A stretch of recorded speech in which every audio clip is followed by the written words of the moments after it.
SBI देश का सबसे बड़ा बैंक है। अगर आपका खाता एसबीआई में है या फिर आप क्रेडिट कार्ड इस्तेमाल करते हैं तो ये खबर आपके लिए है, क्योंकि स्कैमर्स की नज़र आप पर है, और वो भी एसबीआई रिवॉर्ड्स पॉइंट वाले मैसेज के जरिए। दरअसल जब आप अपने डेबिट कार्ड का या क्रेडिट कार्ड का इस्तेमाल करते हैं तो हर बैंक आपको रिवॉर्ड पॉइंट्स देता है, और उसकी एक्सपायर होने की भी डेट होती है 24 महीने आमतौर पर इसकी तारीख होती है। और आप स्कैमर्स क्या करते हैं, आपको एक मैसेज भेजते हैं और कहते हैं कि आप रिवॉर्ड पॉइंट्स रिडीम कर लीजिए या फिर वो एक्सपायर होने वाले हैं, और वो इस तरह के मैसेज और नाम के साथ आपको भेजते हैं कि आपको लगता है कि ये एसबीआई का ही वेरीफाइड अकाउंट है, इसलिए आप झांसे में आ जाते हैं।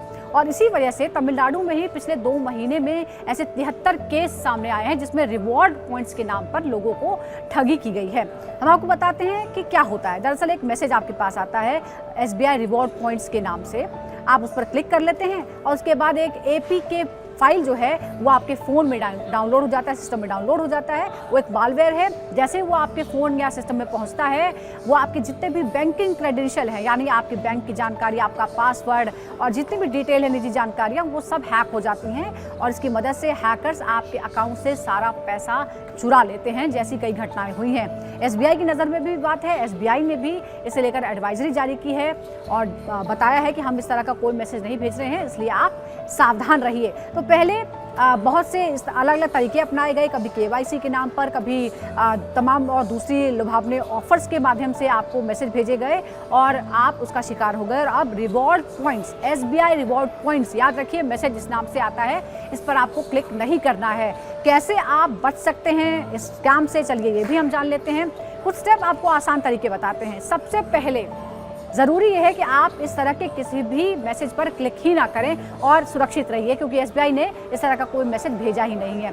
इसके बाद आपको इस तरह का मैसेज आता है तो आपको इससे बचने के लिए सबसे पहले तो आपने जितने भी ऐप्स हैं, सिस्टम है, उस पर आपको स्ट्रॉन्ग पासवर्ड का इस्तेमाल करना है। हल्का पासवर्ड नहीं लगाना है, क्योंकि उसको खोलना, उसको हैक करना आसान होता है। तीसरा यह है कि 2 स्टेप वेरिफिकेशन आप अपने सिस्टम और फ़ोन और ऐप के लिए रखें, ताकि और ज़्यादा सुरक्षित आप रह सकें। इसके साथ ही अपना फ़ोन और जो भी सिस्टम है उसको समय समय पर अपग्रेड करते रहिए, क्योंकि जो अपडेटेड वर्जन है वो इसके लिए ज़्यादा सुरक्षित है। और अगर आपके पास इस तरह का कोई भी मैसेज आता है तो उसको रिपोर्ट कीजिए, ऑनलाइन पोर्टल पर इसके बारे में जानकारी दीजिए। उम्मीद करते हैं कि ये जानकारी जो हमने आपको दी आपके काम आएगी। तो सावधान रहिए, सुरक्षित रहिए, अपने सहयोगियों के साथ, अपने दोस्तों और परिवार के लोगों के साथ भी इस खबर को आप साझा कीजिए। सुरक्षित रहिए, सावधान रहिए। इसी तरह की और खबरों को जानने के लिए आप लगातार जुड़े रहिए रिपब्लिक भारत के डिजिटल प्लेटफॉर्म के साथ।